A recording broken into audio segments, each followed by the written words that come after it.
Okay ಸ್ನೇಹಿತರೆ, ಪುನೀತ್ ಕೇರೇಳಿ ಅನ್ನುವಂಥ ಒಬ್ಬ ಅಯೋಗ್ಯ ಅವಿವೇಕಿ. ನಾನು ಸಾಕಷ್ಟು ಬಾರಿ ಈತನ ಬಗ್ಗೆ ಮಾತಾಡಬಾರ್ದು ಅಂತ ಅಂದ್ಕೊತೀನಿ. ನಿಜಕ್ಕೂ ನಾವು ಮಾತಾಡದೆ ಇದ್ದಿದ್ದೇ ಈ ಲೆವೆಲ್ಗೆ ಬಂದಿದ್ದ ಕಾರಣನ ಅಂತ ಅನ್ನಿಸ್ತಾ ಇದೆ. ಪ್ರಾರಂಭ ದಿನಗಳಲ್ಲೇ ನಾವೊಂದಷ್ಟು ಜನಗಳನ್ನು ಜಾಗೃತಿಗೊಳಿಸಿದಿದ್ರೆ, ಈತನ ಬಣ್ಣವನ್ನು ಬಯಲು ಮಾಡಿದಿದ್ರೆ ಈ ಹಂತಕ್ಕೆ ಬರ್ತಾ ಇರಲಿಲ್ಲ. ಒಂದು ಜೀವವನ್ನು ತೆಗೆಯುವ ಹಂತಕ್ಕೆ ಬಂದು ನಿಂತಿದ್ದಾನೆ ಅಂತಂದರೆ ಸಾಮಾನ್ಯದ ವಿಷಯ ಅಲ್ಲ. ಅಂದರೆ ಯಾವ ಮಟ್ಟಕ್ಕೆ ಬಂದಿದ್ದಾನೆ, ಇವನ್ನ ತಂದು ನಿಲ್ಲಿಸಿದ್ದಾರೆ ಅಂದರೆ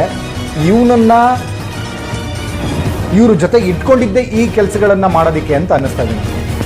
ಈ ಕೆಲಸಗಳನ್ನು ಮಾಡೋದಕ್ಕೆ ಅಂತ ಯಾಕೆ ಅಂದರೆ, ನಾನು ಯಾತಕ್ಕೆ ಈ ಮಾತು ಹೇಳ್ತೀನಿ ಅಂದರೆ, ನೋಡಿ, ಈತ ಮುಂಚೆ ನಿಮ್ಮೆಲ್ರಿಗೂ ಗೊತ್ತಿರೋ ಹಾಗೆ ವೇಶ್ಯಾವಾಟಿಕೆ ದಂಧೆಯಲ್ಲಿ ನೇರವಾಗಿ ಆದಂಥವನು. ರೂಮ್ನಲ್ಲಿ ಒಂದು ಅರೆಸ್ಟ್ ಮಾಡ್ತಾರೆ ಇವನ ಹತ್ರ ಇದ್ದಂಥ ವಸ್ತುಗಳನ್ನೆಲ್ಲ ಸೀಸ್ ಮಾಡ್ತಾರೆ. ಇವನ ಮೇಲೆ ವೇಶ್ಯಾವಾಟಿಕೆ ನಡೆಸ್ತಾ ಇದ್ದ ಅಂತೇಳಿ ಕಂಪ್ಲೇಂಟ್ ಕೂಡ ದಾಖಲಾಗುತ್ತೆ. FIR ಕೂಡ ನೀವು ನೋಡಿದ್ದೀರಿ. ಇವನು ಜೇಬಲ್ಲಿ ಏನೇನು ಇಟ್ಕೊಂಡಿದ್ದ, ಏನಕ್ಕೋಸ್ಕರ ಇಟ್ಕೊಂಡಿದ್ದ. ಆಮೇಲೆ ಈತ ಏನೇನೋ ಕತೆ ಪುರಾಣಗಳು ಹೇಳ್ದ, ನಾನು ಊಟ ಮಾರಕ್ಕೆ ಹೋಗ್ತಾ ಇದ್ದೆ, ಊಟ ಸಪ್ಲೈ ಮಾಡೋಕ್ಕೆ ಹೋಗ್ತಾ ಇದ್ದೆ ಅಂತ ಕತೆಗಳು ಹೊಡೆದು ಅದನ್ನು ಒಂದು ಸ್ವಲ್ಪ ಡೈವರ್ಟ್ ಮಾಡ್ದ. ನಂತರ ಈತ ಪ್ರಾರಂಭ ದಿನಗಳಿಂದ ಕಾರ್ನಲ್ಲಿ ಕುತ್ಕೊಂಡು ಹುಚ್ಚುಚ್ಚಾಗಿ ಮಾತಾಡೋದು. ಈ ನಾಡಿನ ಹಿರಿಯರಿಗೆ, ರಾಜಕಾರಣ 1000 ಇರ್ಬೋದು, ರಾಜಕಾರಣ ನನ್ನ ನೋಡಿದ್ರೆ ನಿಮ್ಗಾಗೋದಿಲ್ಲ, ನಿಮ್ಗೆ ನೋಡಿದ್ರೆ ನನಗಾಗೋದಿಲ್ಲ, ಮತ್ತೊಬ್ರಿಗಾಗೋದಿಲ್ಲ ಇರ್ಬೋದು.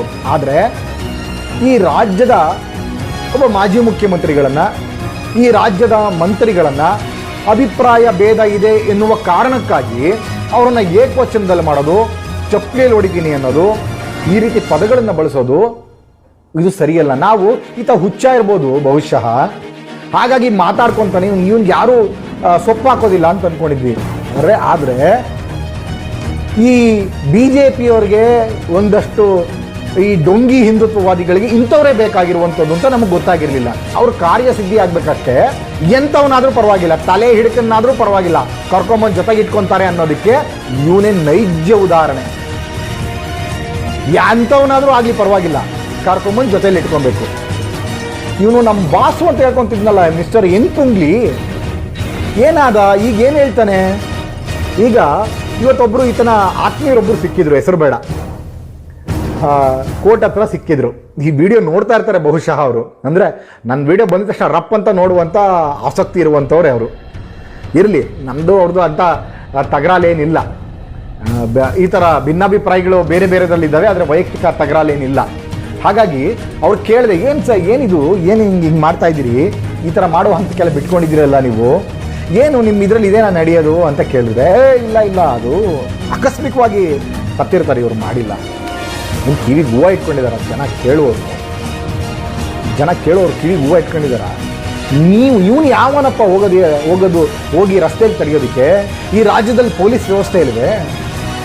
ಇದನ್ನು ನಾವು ಆಗಲೇ ಪ್ರಸ್ತಾಪ ಮಾಡಬೇಕಾಗಿತ್ತು. ಒಂದಷ್ಟು ದಿವಸ ಹೆಗಲ ಮೇಲೆ ಕನ್ನಡದ ಶಾಲನ್ನು ಹಾಕ್ಕೊಳ್ಳೋದು, ಒಂದಷ್ಟು ದಿವಸ ಹೆಗಲ ಮೇಲೆ ಕೇಸರಿ ಶಾಲನ್ನು ಹಾಕ್ಕೊಳ್ಳೋದು, ಧಿಕ್ಕಾರಗಳು ಹಾಕ್ಕೊಂಡು ಓಡಾಡೋದು, ದೊಡ್ಡ ಏನು BJPಯ ಒಂದಷ್ಟು ನಾಯಕರುಗಳ ಜೊತೆ ಗುರುತಿಸ್ಕೊಳ್ಳೋದು. ಈಗ ನಾನು ಏನು ಅಂದರೆ, BJP ಒಂದು ತತ್ವ ಸಿದ್ಧಾಂತವನ್ನು ಇಟ್ಕೊಂಡು ಬೆಳೆಯೋಕ್ಕೆ ಬರ್ತಾ ಇದೆ, ಬೆಳೆದಿದೆ ಈ ರಾಜ್ಯದಲ್ಲಿ, ಈ ದೇಶದಲ್ಲಿ, ಇಂಥವ್ರನ್ನೆಲ್ಲ ಪ್ರೋತ್ಸಾಹ ಕೊಡೋದಿಲ್ಲ ಅಂತ ಎಲ್ಲೋ ಒಂದು ಕಡೆ ಮನಸ್ಸಲ್ಲಿ ಮೊದಲು ಅಂದ್ಕೊಂಡಿದ್ದೆ. ಆದರೆ ಯಾವ ಹಂತಕ್ಕೆ ಬಂದಿದ್ದಾರೆ ಅಂದರೆ, ಅವರು ಅಧಿಕಾರ ಅವ್ರ ಕೈಗೆ ಸಿಕ್ಕದೆ, ಅವನು ಎಂಥವನಾಗಿರಲಿ, ಕೊಲೆಗಡಕ ಆಗಿದ್ರೂ ಪರವಾಗಿಲ್ಲ, ಸುಲಿಗೆ ಮಾಡಿದ್ರೂ ಪರವಾಗಿಲ್ಲ, ಕಳ್ತನ ಮಾಡಿದ್ರೂ ಪರವಾಗಿಲ್ಲ, ಕೊನೆಗೆ ಹೆಣ್ಣು ಮಕ್ಕಳ ತಲೆ ಹಿಡಿದ್ರೂ ಪರವಾಗಿಲ್ಲ, ಅಂಥವನ್ನ ಕರ್ಕೊಂಡು BJP ಜೊತೆಲಿ ಇಟ್ಕೊಳ್ಳುವಂಥದ್ದು. ಯಾಕೆ? ಈಗ ಮಾತಾಡ್ರಿ ನೋಡೋಣ. ಏನು ನಮ್ಮ ಪೊಲೀಸವ್ರೇನೋ ತಲೆ ಕೆಟ್ಟಿದ್ಯಾ ಸುಮ್ಮನೆ FIR ಮಾಡೋದಕ್ಕೆ? ಒತ್ತಡ ಇರ್ಬೋದು, ಮತ್ತೆ ಒತ್ತಡದಿಂದ ಕೆಲಸ ಮಾಡುವಂಥ ಕೆಲಸಗಳು ಆಗಿದ್ದಾವೆ, ಇಲ್ಲ ಅಂತ ಹೇಳಲ್ಲ. ರಾಜ್ಯದಲ್ಲಿ ಪೊಲೀಸ್ ಇಲಾಖೆ ಮೇಲೆ ಪೊಲಿಟಿಕಲ್ ಒತ್ತಡದಿಂದ ಕೆಲಸ ಆಗುವಂಥದ್ದು ಆಗಿದೆ. ಆದರೆ ಇವತ್ತು ಯಾಕೆ ಪೊಲೀಸರ ಮೇಲೆ ಪೊಲಿಟಿಕಲ್ ಒತ್ತಡ ಬಿದ್ದಿಲ್ಲ ಅಂತಂದರೆ, ಕೋಡ್ ಆಫ್ ಕಂಡಕ್ಟ್ ಇದೆ, ನೀತಿ ಸಂಹಿತೆ ಜಾರಿ ಇದೆ. ಹಾಗಾಗಿ ಅವರು ಸ್ವತಂತ್ರರಿದ್ದಾರೆ. ಅಧಿಕಾರಿಗಳ ಮಾತುಗಳು ಇವತ್ತು ನಡೆಯುತ್ತೆ, ಮತ್ತು ಅಧಿಕಾರಿಗಳಿಗೆ ಒಂದಷ್ಟು ಪವರ್ ಇದೆ. ಹಾಗಾಗಿ ಇಲ್ಲಾಂದರೆ ಇವ್ರ ಪವರನ್ನು ಬಳಸ್ತಾ ಇದ್ರೇನೋ ಅಂತ ಅನಿಸುತ್ತೆ. ಮತ್ತು ನಾನು ಇವ್ರನ್ನ ಪ್ರೆಸ್ ಮೀಟನ್ನು ನೋಡಿದೆ, SP ಅವರ ಪ್ರೆಸ್ ಮೀಟನ್ನು ನೋಡಿದೆ, ಭಾಳ ಖುಷಿ ಆಯಿತು. SP ಅವರು ಸ್ಪಷ್ಟವಾಗಿ ಹೇಳ್ತಾರೆ, ಇವನ ತಲೆ ಮರೆಸ್ಕೊಂಡ್ಲಿಕ್ಕೆ ನಮ್ಮ ಮೊದಲೇ ಬೇಡಿಕೆ ಇದ್ದಿದ್ದು ಅದೇನೆ. ಇವನು ತಲೆ ಮರೆಸ್ಕೊಂಡ್ಲಿಕ್ಕೆ ಇವನಿಗೆ ಸಹಾಯ ಮಾಡಿದಂಥ XYZ ಆಗಿರ್ಬೋದು, ನಮ್ಮ ಎನ್ಪುಂಗ್ಲಿ ಆ್ಯಂಡ್ ಟೀಮ್, ಆಮೇಲೆ ಸಾಂಬ್ರಾಣಿ ಆ್ಯಂಡ್ ಟೀಮ್, ಮತ್ತು ಇನ್ನು ಬೇರೆ ಬೇರೆ ಆ್ಯಂಡ್ ಟೀಮ್ ಯಾರ್ಯಾರು ಇದ್ದಾರಲ್ಲ, ಎಲ್ಲರೂ ಕೂಡ ಯಾರ್ಯಾರು ಸಹಾಯ ಮಾಡಿದಾರೋ ಅವರು ಎಲ್ಲರನ್ನೂ ಒದ್ದೊಳಕಾಗ್ತೀವಿ ಅಂತ ಹೇಳಿ ನೇರವಾಗಿ ಹೇಳಿದ್ದಾರೆ. ಅಂದರೆ ಈತನಿಗೆ ಪ್ರತ್ಯಕ್ಷವಾಗಿ ಮತ್ತು ಪರೋಕ್ಷವಾಗಿ ಅವ್ರಿಗೆ ಗೊತ್ತಿಲ್ಲದಂತೂ ಕೂಡ ಮತ್ತು ಗೊತ್ತಿದ್ರೂ ಕೂಡ ಇವನಿಗೆ ಸಹಾಯ ಮಾಡಿರೋಂಥವ್ರ ಮೇಲೆ ಕೇಸ್ ರಿಜಿಸ್ಟರ್ ಮಾಡ್ತೀವಿ ಅಂತ ಹೇಳಿದ್ದಾರೆ. ಅದಾಗಬೇಕು ಮೊದಲು. ಈತನನ್ನು ಪ್ರೋತ್ಸಾಹ ಮಾಡ್ತಿರೋರು ಯಾರು ಅಂಥವ್ರ ಮೇಲೆ ಆಗಬೇಕು. ನಮಗೆ ಅವನ ಮೇಲೆ ವೈಯಕ್ತಿಕ ದ್ವೇಷ ಇಲ್ಲ, ಅವನು ನಿಜವಾದ ಒಂದು ಬದುಕನ್ನು ಕಟ್ಕೊಳ್ಳಿ, ಬೇಡ ಅಂತ ಹೇಳೋದಿಲ್ಲ. ಆದರೆ ಈ ರೀತಿಯಾದಂಥ ಕೋಮುದಳ್ಳೂರಿಯನ್ನು ಹತ್ತಿಸಿ ಈ ರೀತಿಯಾಗಿ ಧರ್ಮಗಳ ನಡುವೆ ವಿಷಬೀಜವನ್ನು ಬಿತ್ತಿ ಮುಸಲ್ಮಾನರ ಬಾಂಧವರ ಮೇಲೆ ದ್ವೇಷವನ್ನು ಸಾರಿ ಈತನ ಹೊಟ್ಟೆ ತುಂಬಿಸ್ಕೊಳ್ತಾ ಇರುವಂಥ ಕೃತ್ಯ ಇದೆಯಲ್ಲ, ಇದನ್ನು ಯಾರೂ ಸಹಿಸೋಲ್ಲ, ಸಹಿಸಬಾರದು ಕೂಡ. ಪೊಲೀಸ್ ಇಲಾಖೆ ತುಂಬ ಸೂಕ್ಷ್ಮವಾಗಿ ಈ ಕೇಸನ್ನು ಹ್ಯಾಂಡಲ್ ಮಾಡಬೇಕು ಮತ್ತು ಈ ರೀತಿಯಾದಂಥ ಸಮಾಜಘಾತಕ ಶಕ್ತಿಗಳನ್ನು ಬಗ್ಬಡಿಬೇಕು ಅಂತ ಹೇಳಿ ನಾನು ಮನವಿಯನ್ನು ಮಾಡ್ತೀನಿ ಪೊಲೀಸ್ ಇಲಾಖೆ. ಮೊದಲನೇದಾಗಿ ಮತ್ತೆ ಇವರ ಸಿದ್ಧಾಂತಗಳ ವಿರುದ್ಧ, ನಾನು ಇವ್ರ ಸಿದ್ಧಾಂತಗಳ ವಿರುದ್ಧ ಮಾತಾಡ್ತೀನಿ ಹಂಗಂತೇಳಿ ಹರೀಶ್ ವಿರುದ್ಧ ಮಾತಾಡುವಂಥ ಹಂತಕ್ಕೂ ಕೂಡ ಇವರು ಸಾಕಷ್ಟು ಜನ ಮಾತಾಡ್ತಾರೆ. ನಂದೇನು ವೈಯಕ್ತಿಕವಾದಂಥ ದ್ವೇಷ ಯಾವುದೂ ಇಲ್ಲ, ಸಿದ್ಧಾಂತಗಳು ಭೇದ ಇದ್ದಾವ ಅಲ್ಲಿ ಮಾತಾಡೋಣ. ಸಾಕಷ್ಟು ಕಾಂಗ್ರೆಸ್ಗೆ ಮತ್ತು BJPಗೆ ಸಿದ್ಧಾಂತಗಳ ಭೇದ ಇದ್ದಾವೆ. ಆದರೆ ಒಂದು ಹಂತದಲ್ಲಿ ಎಲ್ಲರೂ ಕೂತ್ಕೊಂಡು ಒಂದೇ ಟೇಬಲ್ ಮೇಲೆ ಊಟ ಮಾಡ್ತಾರ್ರಿ, ಅದು ರಾಜಕಾರಣ. ನೀವು ಕಾರ್ಯಕರ್ತರು ಅರ್ಥ ಮಾಡ್ಕೋಬೇಕು. ಸಿದ್ಧಾಂತಗಳ ಬೇರೆ ಇದ್ದ ತಕ್ಷಣವೇ ಆ ವ್ಯಕ್ತಿಯನ್ನ ವೈಯಕ್ತಿಕವಾಗಿ ದ್ವೇಷ ಮಾಡುವಂಥದ್ದು ಬಿಡಬೇಕು. ಮೊದಲು ಅದನ್ನ ಇವರಿಗೆ ಕಲಿಸ್ತಾ ಇರುವಂಥವ್ರು ಯಾರು, ಅದನ್ನ ಅವ್ರನ್ನ ಮೊದಲು ಒಂದು ಒಳಗಾಗಬೇಕು. ಪಾಪ ಇವತ್ತು ಅಮಾಯಕ ಒಬ್ಬ ಸತ್ತಿದಾನಲ್ಲ, ಅವ್ರ ಹತ್ರ ಬಿಲ್ ಇತ್ತಂತೆ, ಅವರು ಕೊಂಡ್ಕೊಂಡ್ ಬಂದಿದ್ದಂತ ಬಿಲ್ ಇತ್ತಂತೆ. ಫಸ್ಟ್ ಆಫ್ ಆಲ್ ನಾನು ಕೇಳಲಿಕ್ಕೆ ಬಯಸ್ತೀನಿ, ಇವ್ರಿಗೆ ದೊಡ್ಡ ಹಸುಗಳನ್ನ ಏನಪ್ಪ ಮಾಡಬೇಕು ಸ್ನೇಹಿತರೆ? ಇವತ್ತು ನಿಜವಾಗ್ಲೂ ಕೇಸ್ ದಾಖಲಾಗಬೇಕಾಗಿದ್ರೆ ಯಾರ ಮೇಲೆ ದಾಖಲಾಗಬೇಕು? ಒಬ್ಬ ಹಸುವನ್ನ ಮಾರದಂತ, ಹಸುವನ್ನ ಮಾರಿರುವಂತವನು ಹಿಂದೂನೇ ಆಗಿರ್ತಾನೆ. ಹಾಗಂತೇಳಿ ಮುಸಲ್ಮಾನ್ ಯಾರು ಸಾಕಲ್ಲ ಅಂತಲ್ಲ, ಸಾಕ್ತಾರೆ ಬಹುತೇಕ. ಆ ಮಂಡ್ಯ ಭಾಗದಲ್ಲಿ ಇಂದ ತಗೊಂಡ್ಬಂದಿರೋದು ಹಸುವನ್ನ ಮಾರದಂಥವನು ಹಿಂದೂ ಆಗಿರ್ತಾನೆ, ಕೊಂಡುಕೊಂಡಿರುವಂಥವನು ದಳ್ಳಾಳಿ ಹಿಂದೂನೇ ಆಗಿರ್ತಾನೆ. ಇವರು ಸಾಗಿಸ್ತಾ ಇರುವಂಥವ್ರು ಹೊಟ್ಟೆಪಾಡಿಗೋಸ್ಕರ ಮಾಡ್ತಾ ಹಿಂದೂಗಳು ಸಾಗಿಸ್ತಾರೆ, ಮುಸಲ್ಮಾನರು ಸಾಗಿಸ್ತಾರೆ, ಇಲ್ಲ ಅಂತ ಹೇಳೋದಿಲ್ಲ ನಾನು. ಆದರೆ ಸಾಗಿಸುವಂಥ ಮಧ್ಯದಲ್ಲಿ ಇವರು ಸಿಗ್ತಾರೆ. ಇವರು ಸಿಕ್ಕಿದ ಮೇಲೆ ಇವ್ರ ಮೇಲೆ ದಾಳಿ ಮಾಡುವಂಥದ್ದು ಎಷ್ಟು ಮಟ್ಟಿಗೆ ಸರಿ? ಗೋಹತ್ಯೆ ನಿಷೇಧ ಕಾಯ್ದೆಗಳಲ್ಲಿ ಇದೆಲ್ಲ ಇದಾವ? ನಿಮ್ಮ ರಾಜಕೀಯ ತೇವಲುಗಳನ್ನ ತೀರಿಸ್ಕೊಳ್ಳೋಕ್ಕೆ, ಸಮಾಜದಲ್ಲಿ ವಿಷಬೀಜವನ್ನು ಬಿತ್ತೋದಿಕ್ಕೆ BJP ತಂದಿರುವಂಥ ಷಡ್ಯಂತ್ರಗಳಿವೆಲ್ಲ. ಇದನ್ನ ನಮ್ಮ ಹುಡುಗರಿಗೆ ಗೊತ್ತಾಗೋದಿಲ್ಲ ಅಂತ ತಿಳ್ಕೊಂಡಿದ್ದೀರಾ? ಗೊತ್ತಾಗುತ್ತೆ. ನಿಮ್ಮ ರಾಜಕೀಯ ಜಾಸ್ತಿ ಸಹ ನಡೆಯೋದಿಲ್ಲ. ಅಷ್ಟು ಆಸಕ್ತಿ ಇದ್ರೆ ಈ ಸರ್ಕಾರಕ್ಕೆ ಗೋಹತ್ಯೆ ನಿಷೇಧವನ್ನ ಮಾಡಬೇಕು ಅಂತಂದ್ರೆ, ಗೋಹತ್ಯೆಗಳನ್ನ ತಡಿಬೇಕು ಅಂತಂದ್ರೆ, ಅರೆ ಇವತ್ತು ರಫ್ತಲ್ಲಿ ನಂಬರ್ 1 ಇರುವಂತದ್ದು ಯಾರು? ಮುಸಲ್ಮಾನರಲ್ಲ, ಹಿಂದೂಗಳು. ಅದರಲ್ಲೂ BJPಯ ಮುಖಂಡರುಗಳು, BJP ಪಾರ್ಟಿಯಲ್ಲಿ ಗುರುತಿಸ್ಕೊಂಡಿರುವಂತವ್ರು ಇವತ್ತು ರಫ್ತಲ್ಲಿ ನಂಬರ್ 1, ನಂಬರ್ 2, ನಂಬರ್ 3 ಗಳಿಸಿರುವಂತವ್ರು ಅಮಾಯಕ ಮುಸಲ್ಮಾನರಲ್ಲ. ಹೊಟ್ಟೆ ಪಾಡಿಗೋಸ್ಕರ ಮುಸಲ್ಮಾನರು ವ್ಯವಹಾರ ಮಾಡ್ತಿರುವಂಥ ಮುಸಲ್ಮಾನರನ್ನ ನೀವು ರಸ್ತೆಯಲ್ಲಿ ಅಡ್ಡಗಟ್ಟಿ ಹೊಡಿತೀರಿ ಅಂತಂದ್ರೆ ಯಾವ ದೇಶದಲ್ಲಿದ್ದೀವಿ ನಾವು? ಯಾವ ರಾಜ್ಯದಲ್ಲಿದ್ದೀವಿ ನಾವು? ಏನು UP ಮಾದರಿ ಮಾಡ್ತೀರಿ ಅಂತ ಹೇಳ್ತಿದ್ರಲ್ಲ, ಇದೇನಾ UP ಮಾದರಿ ಮಾಡ್ಲಿಕ್ಕೆ ಹೊರಟಿರೋದು? ರಸ್ತೆಗಳಲ್ಲಿ ಸಿಕ್ಕವ್ರನ್ನ ದಲಿತರ ಮೇಲೆ ದೌರ್ಜನ್ಯ, ಮುಸಲ್ಮಾನರ ಮೇಲೆ ದೌರ್ಜನ್ಯ, ಕ್ರೈಸ್ತರ ಮೇಲೆ ದೌರ್ಜನ್ಯ, ಅಲ್ಪಸಂಖ್ಯಾತರು ಯಾರೇ ಸಿಕ್ಕಲಿ ಅವ್ರ ಮೇಲೆ ದೌರ್ಜನ್ಯ ಮಾಡ್ತಾ ಇದಾರಲ್ಲ. ಬಿಹಾರ, ಉತ್ತರ ಭಾರತಗಳಲ್ಲಿ, ಬಿಹಾರ ಆಗ್ಬೋದು, ಉತ್ತರ ಪ್ರದೇಶ ಆಗ್ಬೋದು, ಈ ಥರ ಜಾಗಗಳಲ್ಲಿ ಈ ಥರ ಮಾಡಲಿಕ್ಕೆ ಕರ್ನಾಟಕವನ್ನು ಹೊರಟಿದ್ದೀರಾ. ಕರ್ನಾಟಕ ಒಂದು ಸರ್ವ ಜನಾಂಗದ ಶಾಂತಿಯ ತೋಟ ಅಂತ ಹೇಳಿ ಹೆಸರು ತಗೊಂಡಿದ್ದೀರಿ. ಅಂತ ಕರ್ನಾಟಕವನ್ನು ಹಾಳು ಮಾಡಕ್ಕೆ ಹೊರಟಿದ್ದೀರಿ. ನೀವು ಮಾಡಬೇಕಾಗಿರೋದೇನು? ಇವತ್ತು ಒಬ್ಬ ರೈತ ಪ್ರಾಕ್ಟಿಕಲ್ ಆಗಿ ಯೋಚನೆ ಮಾಡೋಣ ಸ್ನೇಹಿತರೆ.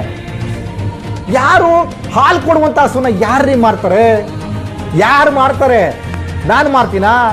ನೀವು ಮಾರ್ತೀರಾ? ಮತ್ತೊಬ್ರು ಯಾರು ಮಾರೋದಿಲ್ಲ. ಮಾರುವಂಥದ್ದು ಎಂಥ ಹಸುಗಳನ್ನ ಅಂತಂದ್ರೆ ದೊಡ್ಡ ಹಸುವನ್ನ. ಅಂದ್ರೆ ಇವತ್ತು ದೇಶದಲ್ಲಾಗ್ಬೋದು, ಕರ್ನಾಟಕದಲ್ಲಾಗ್ಬೋದು, ರೈತರ ಪರಿಸ್ಥಿತಿ ಹೇಗಿದೆ ಅಂತೇಳಿ ನಿಮ್ಮೆಲ್ರಿಗೂ ಗೊತ್ತಿದೆ. ಅಂದ್ರೆ ರೈತ ಜೀವನ ಮಾಡೋದಕ್ಕೆ ಬಹಳ ಕಷ್ಟದಲ್ಲಿದ್ದಾನೆ. ಇನ್ನು ಫಲ ಸಿಗದೆ ಇರುವಂತ ಗೊಡ್ಡಸುಂಗ ಸಾಕಬೇಕಂದ್ರೆ ಅವನ ಕೈಯಲ್ಲಿ ಎಷ್ಟು ನೋವಾಗ್ಬೋದು, ಅವನ ತಲೆ ಮೇಲೆ ಎಷ್ಟು ಹೊರೆ ಬೀಳ್ಬೋದು, ನೀವು ಒಂದು ಸ್ವಲ್ಪ ಅರ್ಥ ಮಾಡಿ. ಅಂತ ಹಸುಗಳನ್ನ ಯಾವ ರೈತನೂ ಇಟ್ಕೊಳ್ಲಿಕ್ಕಾಗಲ್ಲ, ಯಾವ ಹಿಂದೂನು ಇಟ್ಕೊಳಕ್ಕಾಗಲ್ಲ, ಯಾವ ಮುಸಲ್ಮಾನು ಇಟ್ಕೊಳಕ್ಕಾಗಲ್ಲ. ಸರಿ, ಅಂತ ಹಸುಗಳಿಗೆ ಪರ್ಯಾಯ ವ್ಯವಸ್ಥೆ ಏನಾದ್ರು ಸರ್ಕಾರ ಮಾಡಿದ್ಯಾ?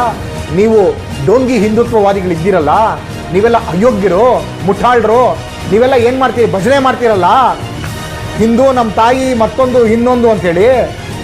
ಆ ದೊಡ್ಡ ಹಸುಗಳಿಗೆ ಏನಾದ್ರು ಒಂದು ದಾರಿ ಮಾಡೋದಕ್ಕೆ ಮೊದಲು ನಿಮ್ಮ ಸರ್ಕಾರ ಕೇಳಬೇಕಪ್ಪ. ಆಮೇಲೆ ನೀವು ಈ ಥರದ ಸಾಗಿಸ್ಬೇಡ್ರಿ, ಮತ್ತೊಂದು ಮಾಡಬೇಡ್ರಿ ಅಂತ ಹೇಳಬೇಕು. ಅಲ್ಲಿ ಫಲ ಸಿಗದೇ ಇರುವಂಥ, ಅದರಿಂದ ಏನು ಪ್ರಯೋಜನ ಆಗದೆ ಇರುವಂಥ, ತನಗೆ ಮೂರೊತ್ತು, ತನ್ನ ಮಕ್ಕಳಿಗೆ ಮೂರೊತ್ತು ಊಟಕ್ಕೆ ಕಷ್ಟ ಆಗಿರುವಂಥ ರೈತನಿಗೆ ಸಂದರ್ಭದಲ್ಲಿ ಆ ರೈತ ಆ ಹಸುನ ಏನಕ್ಕೋಸ್ಕರ ಸಾಕಬೇಕು? ಅನಿವಾರ್ಯವಾಗಿ ಅವನು ಮಾರೇ ಮಾರ್ತಾನೆ. ಯಾರಿಗೆ ಮಾರಬೇಕು ಅದನ್ನು ಸರ್ಕಾರ ನಿರ್ಧಾರ ಮಾಡಬೇಕಲ್ವಾ? ಅವನು ಏನು ಮಾಡ್ತಾನೆ? ಅದನ್ನು ಯಾರು ತಗೊಂತಾರೆ? ಮತ್ತೊಬ್ಬ ರೈತ ತಗೊಂತಾನ? ಅಥವಾ ನಿಮ್ಮ MLA MP ಯಾರನ್ನ ತಗೊಂತಾರ? ಯಾರು ತಗೊಳ್ಳೋದಲ್ವಾ? ನಾಚಿಕೆ ಆಗೋದಿಲ್ಲ ನಿಮಗೆ? ನಿಮ್ಮ MLA MP ತಗೊಂಡೋಗ್ದ ಅವ್ರ ಮನೆಯಲ್ಲಿ ಕಟ್ಕೊಳಕ್ ಹೇಳ್ರಿ, ಗೊಡ್ಡ ಹಸುಗಳನ್ನ ತಗೊಂಡೋಗಿ ಅವ್ರನ್ನ ಸಾಕ್ಕೊಳಕ್ ಹೇಳ್ರಿ. ಕೋಟಿಗಟ್ಟಲೆ ಹಣ ಲೂಟಿ ಮಾಡಿರ್ತಾರಲ್ಲ, ಆ ಹಣದಲ್ಲಿ ನಿಮ್ಮ BJP ಶಾಸಕರುಗಳು, ನಿಮ್ಮ BJP MP ಸ್ಥಳೀಯ ಮುಖಂಡರುಗಳು ತಗೊಂಡೋಗಿ ಆ ಗೊಡ್ಡ ಹಸುಗಳನ್ನ ಮಾರ್ಬೇಡ್ರಪ್ಪ, ನೀವು ಕಸಾಯಿ ಖಾನೆಗೆ ಕೊಡ್ರಿ ಅಂತ ತಗೊಂಡೋಗಿ ನೀವು ಸಾಕ್ಕೊಳಕ್ ಹೇಳ್ರಿ. ಅದನ್ನು ಮಾಡಕ್ಕೆ ನಿಮಗೆ ಯೋಗ್ಯತೆ ಇಲ್ಲ. ಅದನ್ನ ತಗೊಂಡಂತ ಒಬ್ಬ ಮುಸಲ್ಮಾನ್ ತಗೊಂಡೋಗಿ ಮನೇಲಿ ಸಾಕೋಣ, ಅವನೇನು ತೀಟೆ ಹಿಡ್ದಿದ್ಯಾ? ಅವನಿಗೇನು ಹೊಟ್ಟೆ ಇಲ್ವಾ? ಅವನೇನು ಜೀವನ ಮಾಡಬಾರ್ದ? ಏನೂ ಕೆಲಸ ಬರ್ದಿರುವಂತ ದೊಡ್ಡ ಹಸುನ ತಗೊಂಡೋಗಿ ಏನ್ ಮಾಡ್ಲಿಕ್ಕೆ ಸಾಧ್ಯ? ಒಬ್ಬ ಮುಸಲ್ಮಾನ ತಗೊಂಡು ಒಬ್ಬ ಹಿಂದೂ ಆಗಿ ಒಬ್ಬ ನೇರವಾಗಿ ಹೇಳ್ಬೇಕಾದ್ರೆ ಒಬ್ಬ ಕಸಾಯ ಖಾನೆ ನಡೆಸುವವನು ಏನು ಮಾಡಬೇಕು? ದೊಡ್ಡ ಹಸುನ ತಗೊಂಡೋಗಿ ಸಾಕಬೇಕಾ? ಸಾಕಿ ಅವನು ಹೆಂಡತಿ ಮಕ್ಕಳಿಗೆ ತಣ್ಣೀರು ಬಟ್ಟೆ ಹಾಕ್ಬೇಕಾ ಹೊಟ್ಟೆ ಮೇಲೆ? ನೀವರಿಯ ಪ್ರಾಕ್ಟಿಕಲ್ ಆಗಿ ಯೋಚನೆ ಮಾಡೋಣ ಸ್ನೇಹಿತರೆ. ಅಂಥ ಹಸುಗಳನ್ನು ಪ್ರಯೋಜನಕ್ಕೆ ಬರುವಂಥ ಕಸಾಯಿ ಖಾನೆಗಳಾಗ್ತಾರೆ. ಏನು ಆಹಾರ ತಿನ್ನುವಂಥ ಪದ್ಧತಿ ಯಾರಲ್ಲಿದೆ ಅವ್ರು ತಿಂತಾರೆ, ಅಷ್ಟೇ ಆಗುವಂಥದ್ದು. ಇನ್ನು ನೀವು ಏನು ಮಾಡಬೇಕು ಅಂತಂದ್ರೆ, ಆ ಗೊಡ್ಡಸುಗಳನ್ನು ಕಸಾಯಿ ಖಾನೆಗೆ ಮಾರ್ಬೇಡ್ರಪ್ಪ. ಒಂದು ಗೋಶಾಲೆ ಮಾಡ್ತೀವಿ, ಸರ್ಕಾರಿ ಗೋಶಾಲೆ, ಯಾವುದೋ ಮಠದ್ದಲ್ಲ ಗೋಶಾಲೆಗಳು, ಸರ್ಕಾರದ ಗೋಶಾಲೆಗಳು ಮಾಡ್ತೀವಿ, ಇಷ್ಟು ಹಣ ಅಂತ ಕೊಡ್ತೀವಿ, ಇನ್ನೂ 500 ರೂಪಾಯಿ ಕಮ್ಮಿ ಕೊಡಿ. ಇವತ್ತು ಒಂದು 10,000ಕ್ಕೆ ಆ ಗೊಡ್ಡಸುವನ್ನ ಒಬ್ಬ ಕಸಾಯಿ ಖಾನೆಯವನು ತಗೊಂತಾ ಇದ್ದಾನೆ ಅಂತಂದ್ರೆ, 10,000 ಬದಲು 9,000 ಕೊಡ್ರಪ್ಪ ನೀವು ಸಾಕು. ರೈತರು ನೇರವಾಗಿ ತಗೊಂಬಂದು ನಿಮ್ಮ ಹತ್ರ ಮಾಡ್ತಾರೆ. ಯಾಕೆ ಕಸಾಯಿ ಖಾನೆಗೆ ತಗೊಂಡೋಗ್ತಾರೆ? ಸರ್ಕಾರದ್ದು ಸೀಲ್ ಬೀಳುತ್ತೆ. ಒಂದು ಆ ಥರದೊಂದು ವ್ಯವಸ್ಥೆ ಮಾಡಿಸಿ ನಿಮ್ಮ ಸರ್ಕಾರದ ಕೈಯಲ್ಲಿ. ಅಲ್ಲಿ ಕೇಂದ್ರದಲ್ಲಿ ನಿಮ್ಮದೇ ಸರ್ಕಾರ ಕೂತಿದೆಯಲ್ಲ, ಇಲ್ಲೂ ಇಷ್ಟು ವರ್ಷ ನಿಮ್ಮದೇ ಸರ್ಕಾರ ಇತ್ತಲ್ಲ, ಬರೀ ಲೂಟಿಂಗ್ ಮಾಡಕ್ಕೆ ಮಾತ್ರ ಬಳಸ್ಕೊಂಡ್ರಲ್ಲ, MLAಗಳನ್ನ ಖರೀದಿ ಮಾಡಕ್ಕೆ ಮಾತ್ರ ಬಳಸ್ಕೊಂಡ್ರಲ್ಲ ದುಡ್ಡನ್ನ. ಅಂಥ ದುಡ್ಡುಗಳನ್ನು ಈ ರೀತಿ ಸದುಪಯೋಗ ಪಡಿಸ್ಕೊಳ್ಳೋಕ್ಕೆ ಒತ್ತಾಯ ಮಾಡಿ, ಅದನ್ನು ಬಿಟ್ಟು ಯಾರೋ ರೈತ ಮಾರ್ತಾನೆ, ಅದನ್ನು ಕಸಾಯಿ ಖಾನೆಗೆ ತಗೊಂಡೋಗಿ ಮಾರದೆ, ಕುಯ್ದು ಮಾರದೆ ಇನ್ನೇನು ಮಾಡಬೇಕು?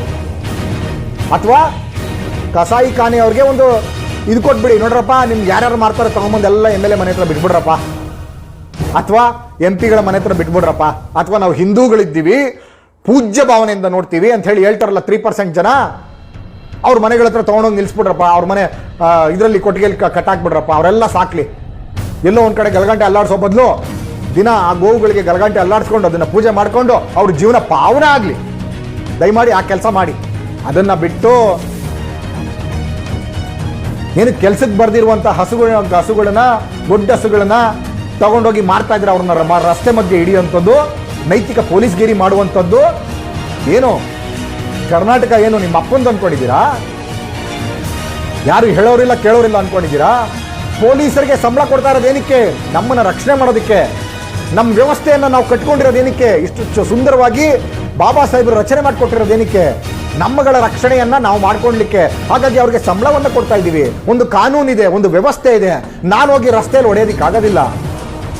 ನಿಮ್ಗೇನಾದ್ರು ಗಮನಕ್ಕೆ ಬಂತಾ? ಪೊಲೀಸರ ಗಮನಕ್ಕೆ ತಗೊಂಡೋಗಿ, ಪೊಲೀಸರ ಗಮನಕ್ಕೆ ಕೊಡಿ. ಅವ್ರೇನು ಮಾಡ್ತಾರೆ ಆಮೇಲೆ ನೋಡಿ.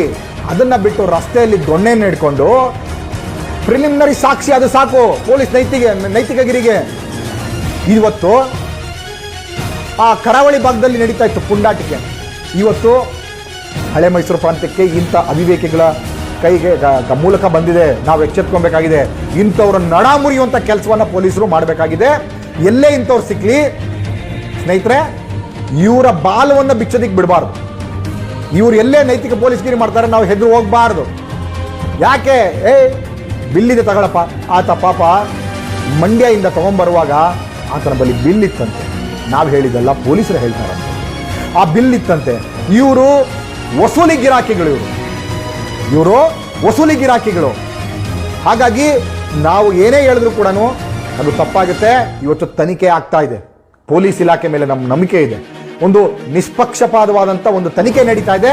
ತನಿಖೆ ಆದ ನಂತರ ಎಲ್ಲವೂ ಕೂಡ ಹೊರಗೆ ಬರುತ್ತೆ ಅಂತ ನಾನು ಅನ್ಕೊಂಡಿದ್ದೆ. ನಿಜಕ್ಕೂ ಸ್ನೇಹಿತರೆ, ಇವತ್ತು ಏನು ಮೊನ್ನೆ ಲೈವ್ ಬರ್ತಾನೆ, ಲೈವಲ್ಲಿ ಇಷ್ಟಿಷ್ಟು ಉದ್ದುದ್ದ ಮಾತಾಡ್ತಾನೆ. ಅಯೋಗ್ಯ, ನಿನಗೆ ಸಂವಿಧಾನದ ಮೇಲೆ, ಕಾನೂನಿನ ಮೇಲೆ ಗೌರವ ಇದ್ದಿದ್ರೆ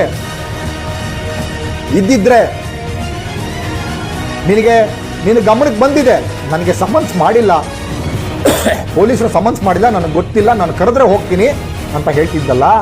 ನಿನಗೆ ಗೊತ್ತಿಲ್ಲ ಅಂದಮೇಲೆ ಯಾಕೆ ತಲೆ ತಪ್ಪಿಸ್ಕೊಂಡೋಗಿದ್ದೆ ನೀನು ಮಹಾರಾಷ್ಟ್ರದಲ್ಲಿ ಕೂತು ವಿಡಿಯೋ ಮಾಡಿ ನಂತರ ವಿಡಿಯೋನ ಅಪ್ಲೋಡ್ ಮಾಡಿದ್ಯಾ ಅಂದ್ರೆ ಏನರ್ಥ?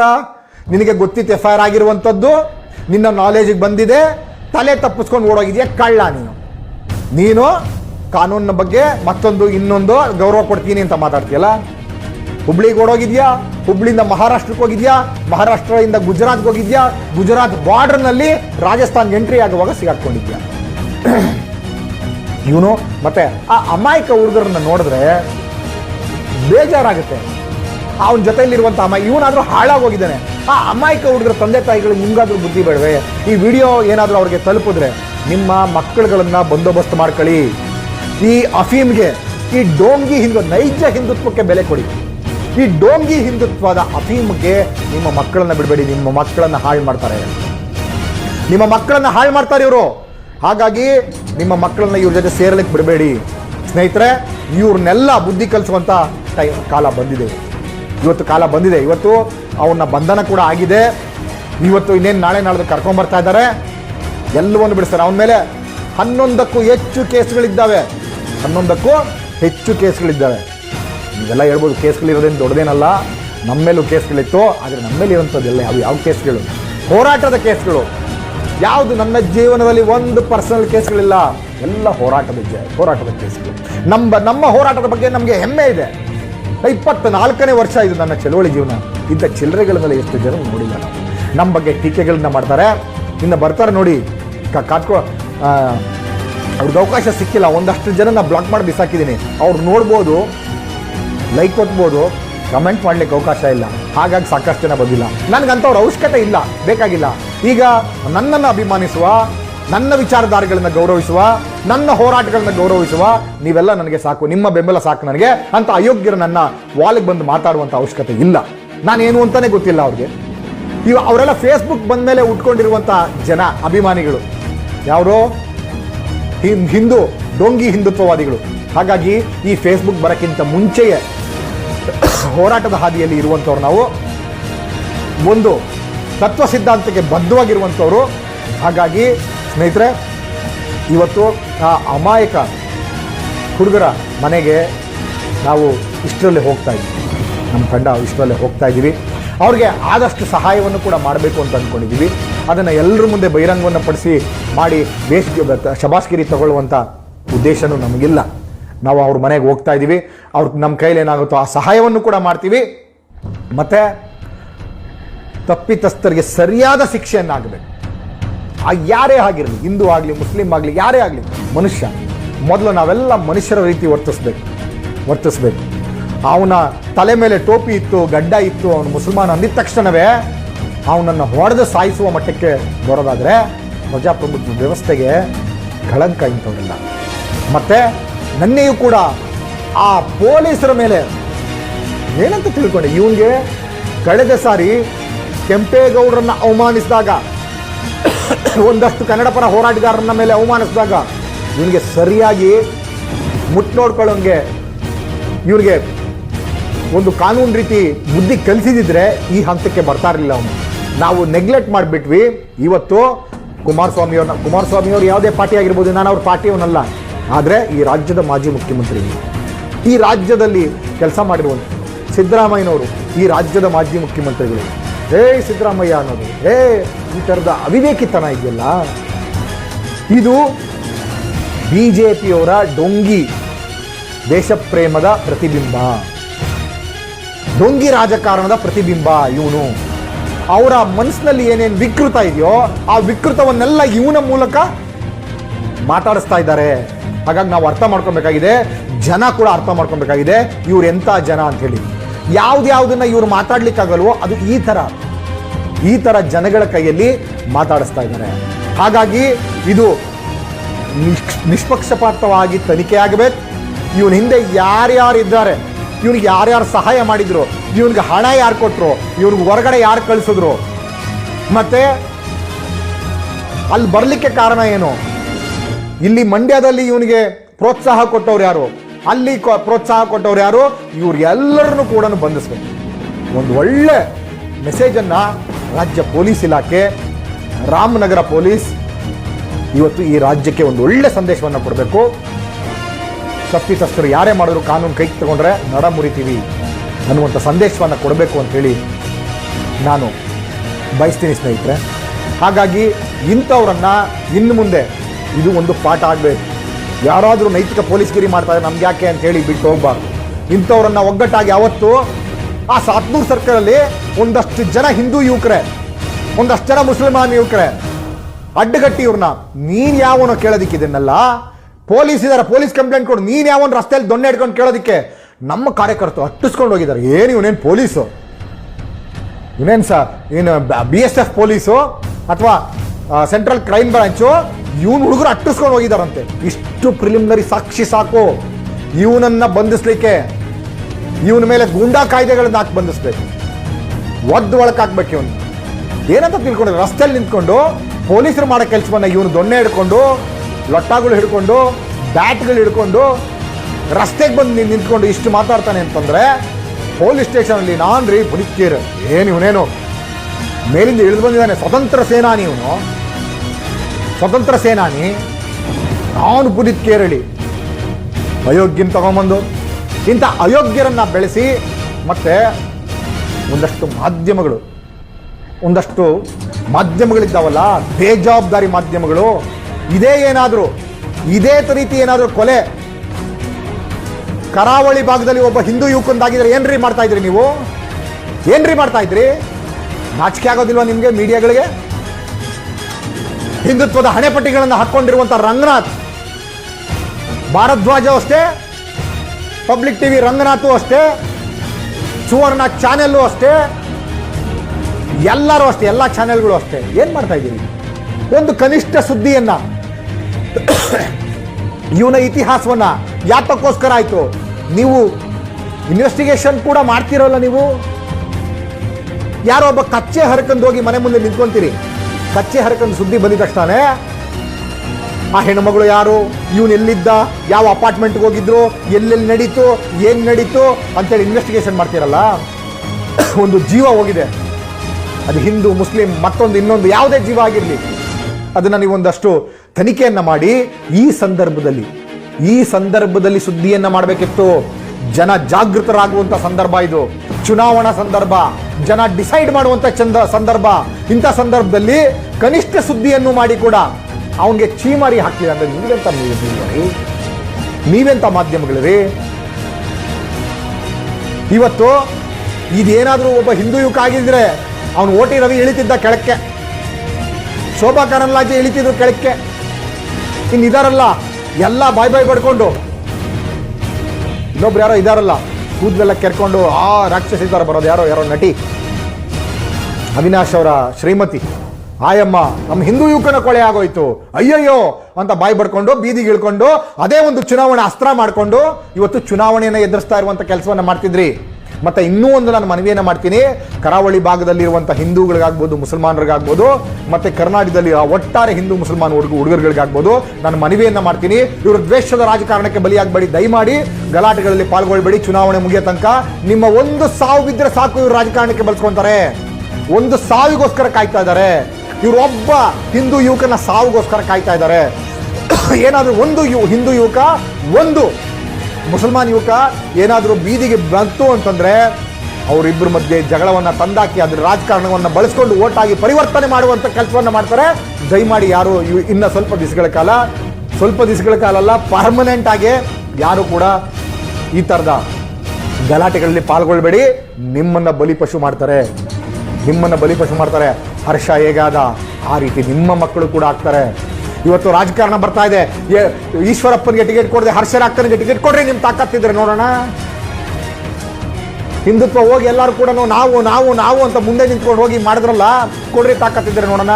ಈ ರೀತಿಯಂತ ಅಸಹ್ಯ ರಾಜಕಾರಣ ಮಾಡ್ಲಿಕ್ಕೆ ಇವ್ರು ಲಾಯಕಷ್ಟೇ. ಹಿಂದೂ ಕಾರ್ಯಕರ್ತರ ಎಣದ ಮೇಲೆ ರಾಜಕಾರಣ ಮಾಡಲಿಕ್ಕೆ ಲಾಯಕ ಇವರು ಅಷ್ಟೇ.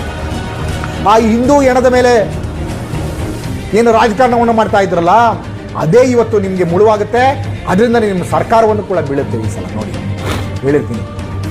ಹಾಗಾಗಿ ಸ್ನೇಹಿತರೆ, ಇವತ್ತು ಸೋಷಿಯಲ್ ಮೀಡಿಯಾಗಳಲ್ಲೂ ಕೂಡ ಒಂದಷ್ಟು ಜಾಗೃತಿ ಮೂಡಿಸುವಂಥ ಪ್ರಾಮಾಣಿಕದ ಕೆಲಸವನ್ನು ನಾವು ಮಾಡಿದ್ದೇವೆ. ನಾನು ಕೂಡ ಮಾಡಿದ್ದೇನೆ, ನೀವೆಲ್ಲರೂ ಕೂಡ ಮಾಡ್ತೀರಿ ಅಂತ ಅಂದ್ಕೊಳ್ತೀನಿ. ನಮಗೆ ಯಾಕೆ ಬೇಕು ಸೋಷಿಯಲ್ ಮೀಡಿಯಾ ಇರೋದೇ ಈ ರೀತಿಯ ಜಾಗೃತಿಗಳನ್ನು ಮೂಡಿಸೋದಕ್ಕೆ. ಯಾವುದೋ ಬರೀ ನಮ್ಮ ಅಭಿಪ್ರಾಯಗಳನ್ನು ಬರೀ ಕೇವಲ ವ್ಯಕ್ತಪಡಿಸೋದಲ್ಲ, ಸಮಾಜಕ್ಕೋಸ್ಕರ ಒಂದು ಸ್ವಲ್ಪ ಬದುಕೋಣ. ಇವರ ಡೋಂಗಿ ಹಿಂದುತ್ವವಾದಿಗಳನ್ನ, ಮುಖವಾಡಗಳನ್ನ ಕಳಚೋಣ. ಹೇಳ್ತಾ ಹೋಗೋಣ ಜನಗಳಿಗೆ, ಇಂಥ ಅಯೋಗ್ಯರು ಇವರನ್ನ ಮತ ಕೊಟ್ಟು ಗೆಲ್ಲಿಸಬೇಡಿ, ಇವರೇನು ಅಧಿಕಾರಕ್ಕೆ ಬಂದ್ರೆ ಮತ್ತೆ ಇದೇ ರೀತಿ ಮಾಡ್ತಾರೆ ಅಂತ ಹೇಳಿ ಜನಗಳನ್ನ ಜಾಗೃತಿಗೊಳಿಸೋಣ. ಇನ್ನ ಕೇವಲ 1 ತಿಂಗಳಿದೆ ಚುನಾವಣೆ ಸಂದರ್ಭದಲ್ಲಿ ಜಾಗೃತಿಗೊಳಿಸೋಣ, ಇವರನ್ನ ಮನೆಗೆ ಕಳಿಸುವಂತ ಕೆಲಸ. ನೀವು ಅಭಿವೃದ್ಧಿ ಪರ ರಾಜಕಾರಣವನ್ನು ಮಾಡಿ ನೋಡಿ. ಚುನಾವಣೆ ಡಿಕ್ಲೇರ್ ಆಗಿ ಆಲ್ಮೋಸ್ಟ್ ಆಲ್ 7-8 ದಿವಸ ಆಗ್ತಾ ಇದೆ.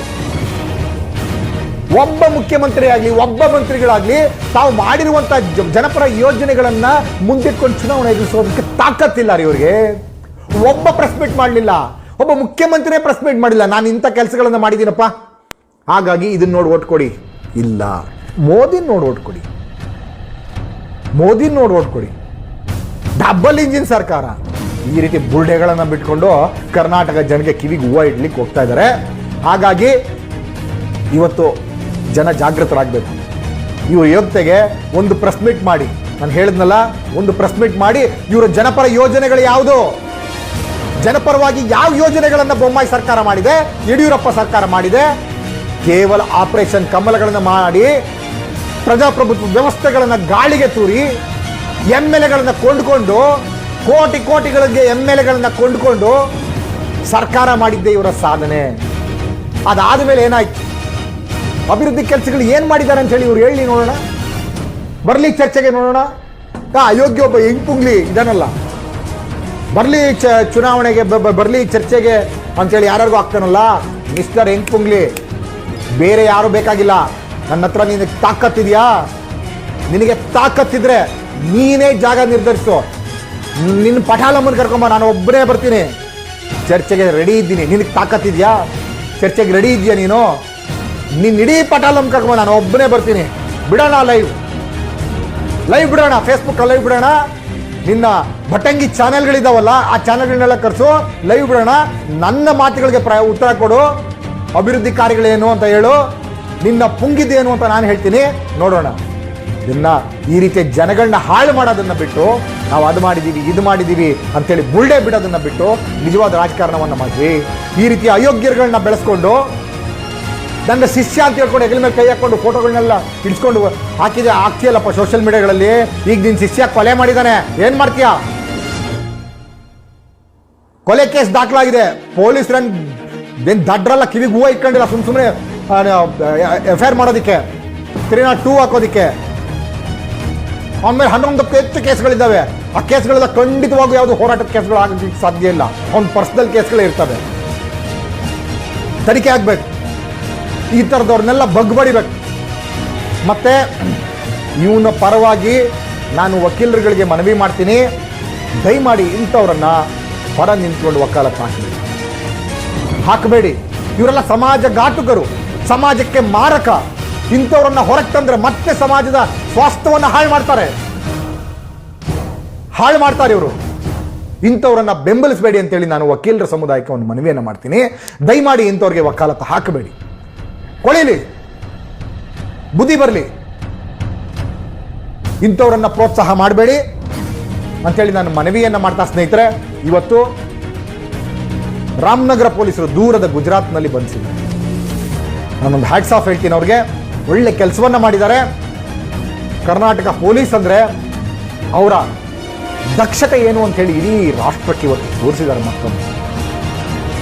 ಹಾಗಾಗಿ ಇಂಥ ನೋಡಿ ಭಿನ್ನಾಭಿಪ್ರಾಯಗಳಿರ್ಬೋದು, ನನ್ನ ವಿಚಾರಗಳಲ್ಲಿ ಭಿನ್ನಾಭಿಪ್ರಾಯ ಇರ್ಬೋದು, BJP ಅವರ ವಿಚಾರಗಳಲ್ಲಿ ಭಿನ್ನಾಭಿಪ್ರಾಯ ಇರ್ಬೋದು, ಆದರೆ ವೈಯಕ್ತಿಕ ಅಲ್ಲ.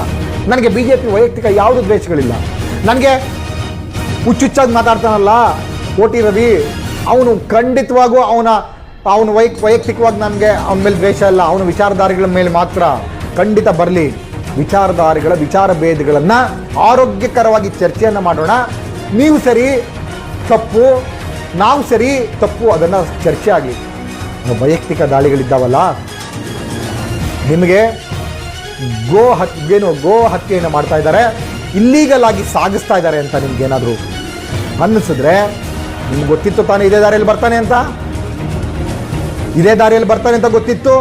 ಇದೇ ದಾರಿಯಲ್ಲಿ ಅಡ್ಡ ಆಗ್ತೀವಿ ಅಂತ ಪ್ರೀ ಪ್ಲ್ಯಾಂಡ್ ಆಗಿತ್ತು. ಅದೇ ರೀತಿ ಪ್ರೀ ಪ್ಲ್ಯಾಂಡ್ ಮಾಡಿರುವಾಗ ಪೊಲೀಸರನ್ನು ಪ್ರೀ ಪ್ಲ್ಯಾಂಡ್ ಆಗಿ ಕರ್ಕೊಂಡೋಗಿ ಅಲ್ಲಿ ನಿಲ್ಸ್ಕೊಂಡಿದ್ರೆ ನಿಮ್ಗೆ ಎಷ್ಟು ಗೌರವ ಇರ್ತಾ ಇತ್ತು. ಯಾಕೆ ನೀವು ಪೊಲೀಸರು ಕರ್ಕೊಂಡೋಗಿಲ್ಲ? ಯಾಕೆ ಅಂದರೆ ಇಲ್ಲೇ ಇರೋದು ಪಾಯಿಂಟ್.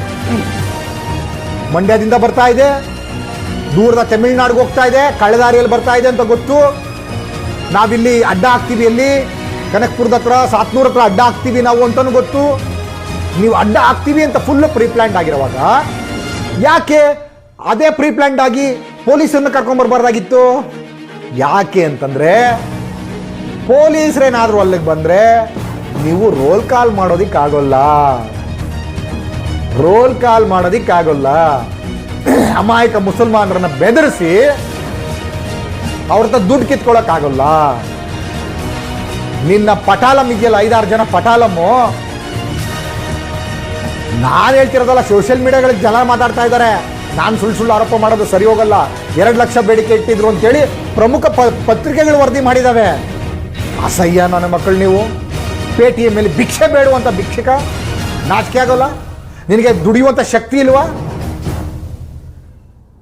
ಈತ ಈಗಿಲ್ಲ ಅಂತ ಏನೇನೋ ಮಾತಾಡಿದ್ರು ಸರಿ ಹೋಗೋದಿಲ್ಲ. ನಾನು ಆತ ಬಂದ ಮೇಲೆ ನೋಡ್ತಾನೆ ಈ ಲೈವನ್ನು, ಖಂಡಿತವಾಗೂ ನೋಡ್ತಾನೆ. ಆತನ ಸರ್ಚ್ ಲಿಸ್ಟಲ್ಲೇ ಇಟ್ಕೊಂಡಿರ್ತಾನೆ, ನಮ್ಮನ್ನು ಗೊತ್ತು.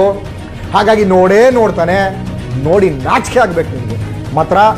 ಕೊನೆಯದಾಗಿ ಹೇಳ್ತಾ ಇದ್ದೀನಿ, ಮಿಸ್ಟರ್ ಪುನೀತ್ ಕೆರೆಹಳ್ಳಿ, ನೀನು ಒಳ್ಳೆ ಜೀವನವನ್ನು ಕಟ್ಕೊತೀಯ ಅಂತಂದರೆ ನಾವು ಸಹಾಯ ಮಾಡ್ತೀವಿ. ಒಳ್ಳೆ ಜೀವನವನ್ನು ಕಟ್ಕೊ, ದ್ವೇಷವನ್ನು ಬಿಡು.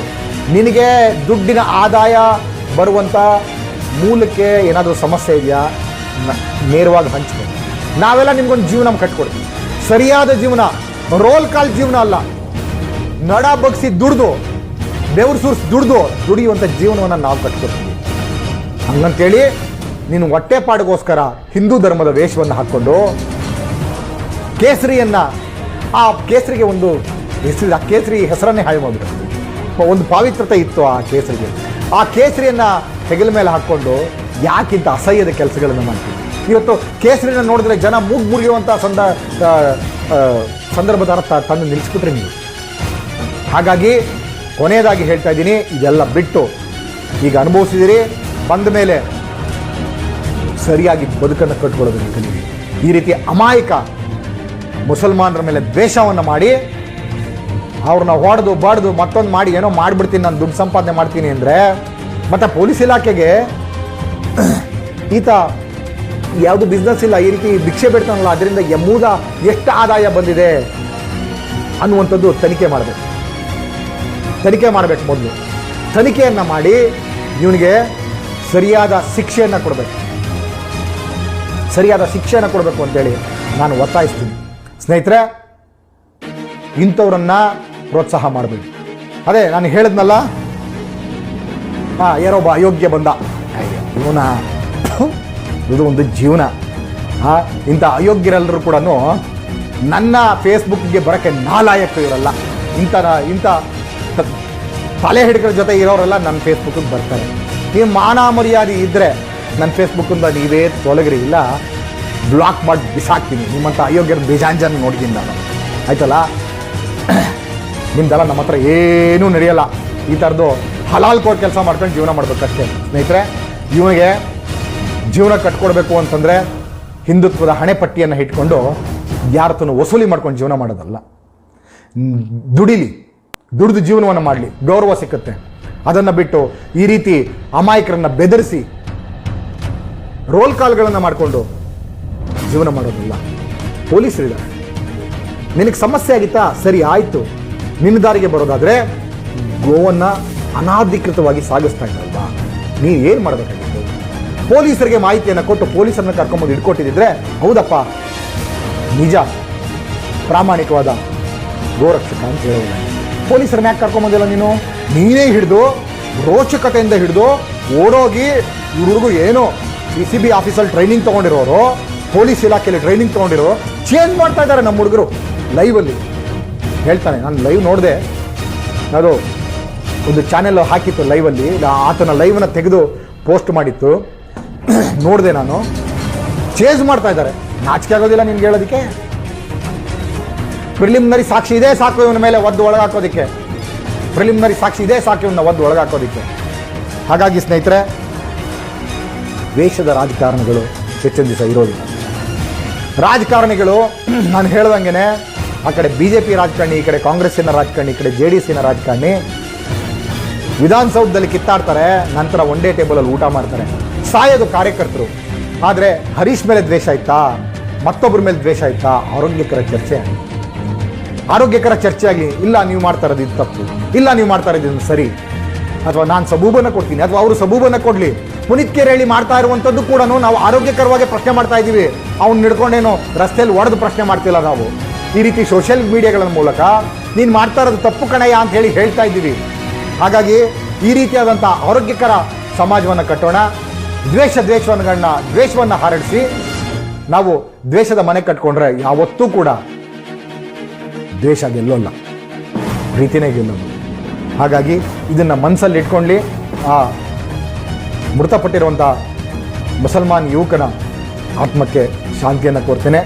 ಸ್ನೇಹಿತರೆ, ಆತನ ನಂಬಿಕೊಂಡು ಆತನ ಇದ್ದಂಥ ಕುಟುಂಬ ಇದೆಯಲ್ಲ, ನೆನೆಸ್ಕೊಂಡ್ರೆ ಭಾಳ ನೋವಾಗುತ್ತೆ, ಭಾಳ ಬೇಸರ. ಯಾರೇ ಆಗಲಿ, ನಾವೇ ಅಂತಲ್ಲ, ಒಬ್ಬ ಮುಸಲ್ಮಾನ್ ಅಂತಲ್ಲ, ಒಬ್ಬ ಹಿಂದೂ ಆಗಲಿ ಮುಸಲ್ಮಾನ ಆಗಲಿ ಸತ್ತಾಗ ಆತನ ನಂಬ್ಕೊಂಡಿರುವಂಥ ಕುಟುಂಬಗಳಿರ್ತಾವಲ್ಲ, ಅರ್ಥ ಆಗಬೇಕು, ಆ ನೋವು ಅರ್ಥ ಆಗಬೇಕು, ಆ ಕುಟುಂಬಗಳ ನೋವು ಅರ್ಥ ಆಗಬೇಕು. ಅವ್ರನ್ನ ನಂಬ್ಕೊಂಡಿರುವಂಥ ಕುಟುಂಬಗಳಿರ್ತಾವಲ್ಲ, ಬಡ ಕುಟುಂಬ ಇರುತ್ತೆ, ಡ್ರೈವಿಂಗ್ ಕೆಲಸ ಮಾಡಿ ಜೀವನ ಸಾಗಿಸ್ತಾ ಇದ್ದಾರೆ ಅಂತಂದರೆ ನಿಜಕ್ಕೂ ಬಡ ಕುಟುಂಬ ಆಗಿರುತ್ತೆ. ಅವ್ರ ಮಕ್ಕಳು ಫೀಸ್ ಕಟ್ಟಬೇಕಾಗಿರುತ್ತೆ, ವಯಸ್ಸಾದ ತಂದೆ ತಾಯಿ ಇರ್ತಾರೆ, ಮನೇಲಿ ಹೆಂಡತಿ ಮಕ್ಕಳು ಇರ್ತಾರೆ, ಎಲ್ಲರನ್ನೂ ಸಾಕಬೇಕಾಗುತ್ತೆ. ಅಂಥ ಜೀವನವನ್ನು ಕಟ್ಕೊಳ್ಳೋವಂಥವ್ರಿಗೆ ಈ ರೀತಿ ಧರ್ಮದ ವಿಷಬೀಜವನ್ನು ಬಿತ್ತಿ ಸಮಾಜದ ಸ್ವಾಸ್ಥ್ಯವನ್ನು ಹಿಂದೂ ಹೆಸರುಗಳಲ್ಲಿ ಈ ಡೋಂಗಿ ಹಿಂದುತ್ವವಾದಿಗಳು ಹಾಳು ಮಾಡ್ತಾರೆ. ನಿಮ್ಮದು ನಿಜವಾದ ಹಿಂದೂ ಪ್ರೇಮ ಇದ್ದರೆ ಖಂಡಿತವಾಗಿ ಕೆಲಸ ಮಾಡಿ, ಬೇಡ ಅಂತ ಹೇಳಲ್ಲ. ಆದರೆ ನೀವು ಬಂದು ರಸ್ತೆಯಲ್ಲಿ ನಿಂತ್ಕೊಂಡು ಕೆಲಸ ಮಾಡುವಂಥದ್ದು, ನೀವು ಪೊಲೀಸ್ ಇರೋದೇನಕ್ಕೆ? ಅವನು ಯಾವನೋ ಸೂಲಿಬೇಲಿ ಇದ್ದಾನಲ್ಲ, ಹೆಂಗ್ಪುಂಗ್ಲಿ, ಅವನದು ಇದೇ ಕೆಲಸನೇ. ಹೋಗಿ ಕೆರೆ ಕ್ಲೀನ್ ಮಾಡ್ದಾನಂತೆ, ಅದು ಸಮಾಜ ಸೇವೆ. ಕೆರೆ ಕ್ಲೀನ್ ಮಾಡೋದು ಸಮಾಜ ಸೇವೆನೇನ್ರಿ? ಕೆರೆ ಕ್ಲೀನ್ ಮಾಡೋಕ್ಕೆ ಇಟ್ಟಿರೋದು ಯಾರ್ರಿ? ಇವನು ಚುನಾವಣೆ ಸಂದರ್ಭದಲ್ಲಿ ಏನು ಹೇಳ್ಕೊಂಡು ಬಾಯಿ ಬಿಡ್ಕೊಳ್ಳೋದು, ಸರ್ಕಾರ ನಮ್ದು ತನ್ನಿ ಎಲ್ಲ ಅಳ್ಳಾಡ್ಸ್ಬಿಡ್ತೀವಿ ಅಂತ. ನಿಮ್ಮ ಸರ್ಕಾರ ಕೇಳಯ್ಯ, ಅಲ್ಲಿ ಸ್ಥಳೀಯ ಅಧಿಕಾರಿಗಳಿಗೆ ಹೇಳಯ್ಯ, ಈ ರೀತಿ ಕೆರೆ ಇದೆ, ಈ ರೀತಿ ಕೆರೆ ಹಾಳಾಗಿದೆ, ಈ ಕೆರೆನ ಕ್ಲೀನ್ ಮಾಡ್ರಿ ಅಂತ ಹೇಳಿ ಅವ್ರಿಗೆ ಹೇಳ್ಬೇಕಾ? ಇವನು ಕ್ಲೀನ್ ಮಾಡಬೇಕಾ? ಇವನ ಅಧಿಕಾರಿಗಳನ್ನು ಕರಪ್ಟ್ ಮಾಡ್ತಾ ಇದ್ದಾನೆ. ಆ ಅಧಿಕಾರಿ ಆ ಕೆರೆಗೋಸ್ಕರ ಕ್ಲೀನ್ ಮಾಡೋದಕ್ಕೆ ಸರ್ಕಾರದ ದುಡ್ಡು ತೊಗೊಂಡಿರ್ತಾನೆ. ಆ ಸರ್ಕಾರದ ದುಡ್ಡು ತೊಗೊಂಡಿರುವಂಥದ್ದನ್ನು ಆ ಅಧಿಕಾರಿ ನುಂಗಾಕ್ತಾನೆ. ಇವನು ಮಾಡಬೇಕಾಗಿರೋದೇನು? ಆ ಕೆರೆ ಕ್ಲೀನ್ ಮಾಡಿಸೋದಕ್ಕೆ ಪ್ರಾಮಾಣಿಕವಾಗಿ ಅಧಿಕಾರಿಗಳ ಮೇಲೆ ಒತ್ತಡ ಹಾಕಬೇಕು. ಯಾಕಂದರೆ ಇವನು ಚುನಾವಣೆ ಸಂದರ್ಭದಲ್ಲಿ ನಮ್ಮ ಸರ್ಕಾರ ಬರಲಿ ಅಂತೇಳಿ ಆ ಸರ್ಕಾರ ತರಲಿಕ್ಕೆ ಪ್ರಯತ್ನ ಪಟ್ಟಿರ್ತಾನೆ. ಅದನ್ನು ಬಿಟ್ಬಿಟ್ಟು ಎಲ್ಲೋ ಒಂದು ಕಡೆ ಕೆರೆ ಕ್ಲೀನ್ ಮಾಡಿಬಿಟ್ರೆ ಅದನ್ನು ಸಮಾಜ ಸೇವೆ ಅಂತ ಒಪ್ಕೊಬೇಕಾ? ತಲೆ ಬೇಡವೇನ್ರಿ? ಯಾವುದ್ಯಾವುದೋ ಕೆಲವು ಕಡೆ ಹೋಗಿ ಬಣ ಬಳಿಯುವಂಥದ್ದು, ಯಾವುದೋ ಸಿಟಿಗಳಲ್ಲಿ ಕ್ಲೀನ್ ಮಾಡುವಂಥದ್ದು ಇರಬೇಕು, ಇನ್ವಾಲ್ವ್ಮೆಂಟ್ ಇರಬೇಕು. ನಾನು ಇಲ್ಲ